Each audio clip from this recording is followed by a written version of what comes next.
Bisa meninggal dan dimakamkan di tempat ini merupakan sebuah kebahagiaan bagi umat muslim. Lebih dari jutaan jenazah orang Islam pernah dimakamkan di dua pemakaman tua Arab Saudi ini.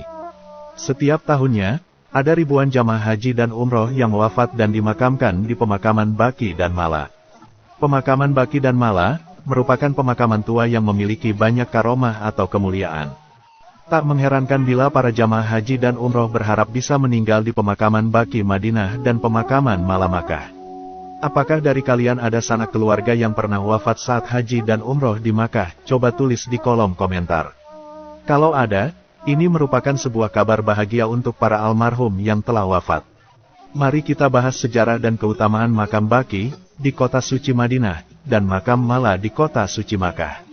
Ali Hafiz dalam kitabnya Fusul min Tarikhil Madinah Al-Munawwarah menjelaskan, bahwa Baqi, Al-Gharqad artinya adalah tempat di mana terdapat pohon besar berduri yang telah ditebang.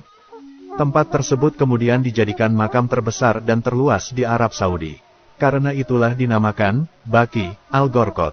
Awalnya, Baqi tidak memiliki keistimewaan sama sekali layaknya kuburan-kuburan lain. Ketika Rasulullah Shallallahu Alaihi Wasallam menjadikan Baqi sebagai kompleks pemakaman untuk orang-orang Islam atas perintah langsung dari Allah, pemakaman Baqi kemudian menjadi super istimewa. Abu Rafi bercerita bahwa Rasulullah Shallallahu Alaihi Wasallam pernah meminta lahan kuburan ke sahabat-sahabatnya untuk dijadikan pemakaman bagi orang yang telah meninggal.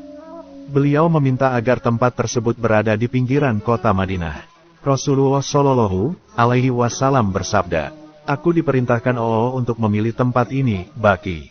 Allah memerintahkan Rasulnya agar menjadikan Baqi sebagai kompleks pemakaman untuk orang-orang Islam, bahkan Rasulullah pun berjanji untuk menziarahinya. Di pemakaman inilah, istri-istri Nabi Muhammad selain Siti Khadijah dimakamkan di Baqi. Lalu, putra-putri beliau selain Qasim dan Abdullah juga dimakamkan di sini. Tercatat, ada sekitar 10.000 sahabat yang dimakamkan di pemakaman Baqi. Sementara, makam sahabat Nabi yang lainnya tersebar di berbagai negara. Di pemakam Baqi juga banyak dimakamkan para tabi'in. Sahabat Ansor pertama yang dimakamkan di Baqi adalah Asad bin Zurarah Al-Ansori.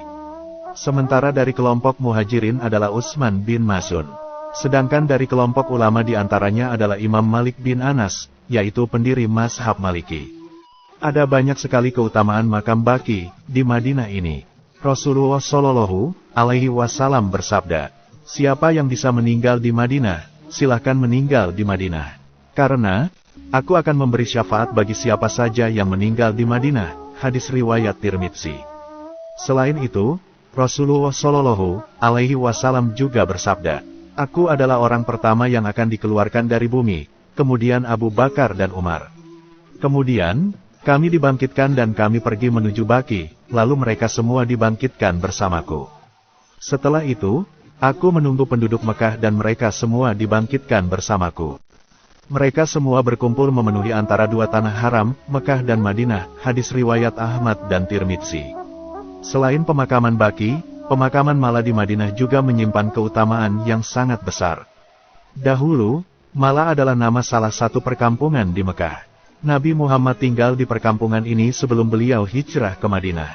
Dinamakan Mala karena berada di dataran tinggi kota Mekah, bersebelahan di Bukit Jabal Al-Sayyidah, atau Gunung Sayyidah Khadijah, yang terletak di daerah Hujun tidak jauh dari Masjidil Haram. Dahulu di era zaman jahiliyah dan awal kemunculan Islam, di sebelah kanan Hajun terdapat sebuah bukit bernama Bukit Abidab.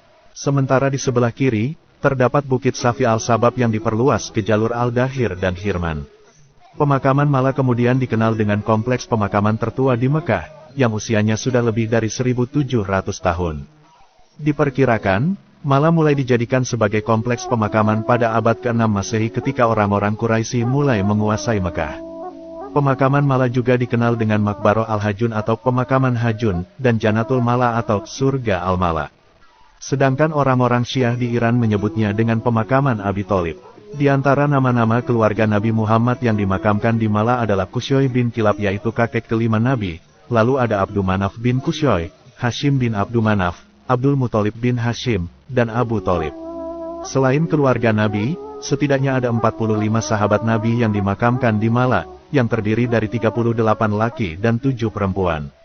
Di antaranya adalah Abdullah bin Zubair bin Awam, Asma binti Abu Bakar, Abdurrahman bin Abu Bakar, Sumiyah binti Hayat, Abdullah bin Umar, dan Zainab binti Masun.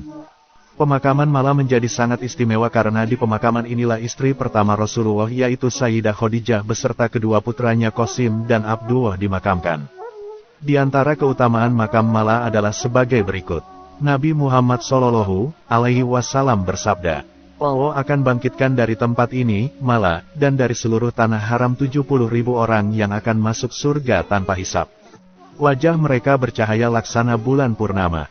Setiap orang dari mereka akan memberi syafaat kepada 70.000 orang dengan wajah yang bersinar laksana bulan purnama juga. Semoga kita semua bisa berziarah pemakaman Mala dan Baqi di kota suci Makkah dan Madinah. Amin. Yang bilang amin saya doakan semoga kalian dan keluarga kalian diberi Allah rezeki melimpah sehingga bisa berhaji, umroh, dan bisa berziarah kedua tempat istimewa ini. Amin.